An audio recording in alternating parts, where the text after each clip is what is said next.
हमारे कॉमर्स के अंदर सुधार साहब ने कॉमर्स की बात की है और कॉमर्स में फाइनेंस को सबसे इंपॉर्टेंट बात मानी जाती है। तो मैं आपसे कहूं कि सन 1920 से लेकर 1990 तक एक उस कंपनी को हम बेस्ट मानते थे जिनका आरओआई यानी रिटर्न ऑन इन्वेस्टमेंट सबसे अच्छा होता था, जो पैसा अच्छा कमाता है वो अच्छी कंपनी है।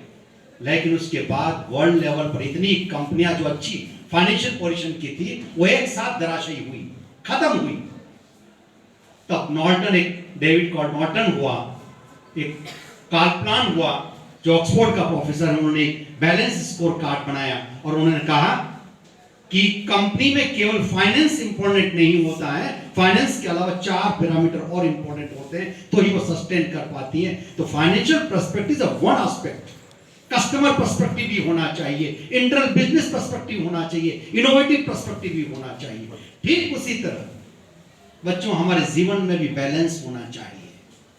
यदि हम एक ही डायरेक्शन में घुसने की कोशिश करेंगे तो हम विकास नहीं कर पाएंगे। तो 4 चीजों को बिल्कुल संक्षिप्त में बात रख रहा हूं, 4 चीजों को बैलेंस करने की कोशिश करिएगा। सबसे पहले इनोवेटिव बनिए।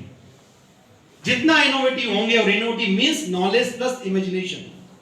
देखिए नॉलेज के साथ हम इमेजिनेशन को हमने माइनस कर दिया, हम रॉट लर्निंग को प्रोसेस को स्टार्ट कर दिया, वो हमारे लिए घातक हो गया। जो लर्निंग हमने डेवलप की है उसके साथ इमेजिनेशन को जोड़ें और स्किल को जोड़ देंगे तो आपका इनोवेटिव आइडिया आपको आएगा। और इनोवेशन के लिए नॉलेज जरूरी है। तो सबसे पहले इनोवेटिव बनने की कोशिश करिए और इन चारों में 100 नंबर लाने की कोशिश मत करिएगा, 70-80 नंबर आ जाए बहुत है। तो इनोवेटिव बनने की कोशिश करिए और जितना इनोवेटिव होंगे आपको वो अच्छा लगेगा। और सेकंड, स्पिरिचुअल बनिए। ये मेरा व्यक्तिगत अनुभव है, व्यक्ति जितना स्पिरिचुअल होगा रियल संदर्भ में वो उतना ही आनंदित महसूस करता है। हर स्पिरिचुअल ग्रंथ के अंदर आपको संतोष की प्रवृत्ति को उजागर करेगा और संतोष यदि आपके अंदर है तो निश्चित रूप से आप सफल होंगे। और यह ध्यान रखिए, हर सफल व्यक्ति अच्छा नहीं होता है और हर अच्छा व्यक्ति सफल हो जाए यह भी आवश्यक नहीं है। तो सफलता और असफलता इस जीवन के जीने के जो मायने अलग अलग हो सकते हैं, ये आपके ऊपर निर्भर करता है, आप उसको कैसे परिभाषित करते हैं। यदि आपका पर्सपेक्टिव सही है तो स्पिरिचुअलिटी आपको उस बैलेंस को बनाए रखने में सहायता करती है। आप किसी भी धर्म को माने लेकिन उसकी जो पंच लाइन होती है उनको दिमाग में बनाए रखें, वो आपको संतुष्टि प्रदान करेगा और संतुष्टि दी है तो आप चल पाएंगे। तीसरा, हेल्थ, जो आप बता रहे हैं, हम बिना हेल्थ मानसिक स्वास्थ्य की कल्पना नहीं कर सकते हैं।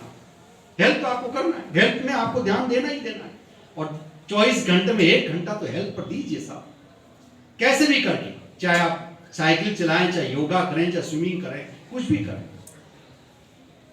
एक डॉक्टर अल्बर्ट हैं जिसने एक बुक लिखी है, fasting can save your life.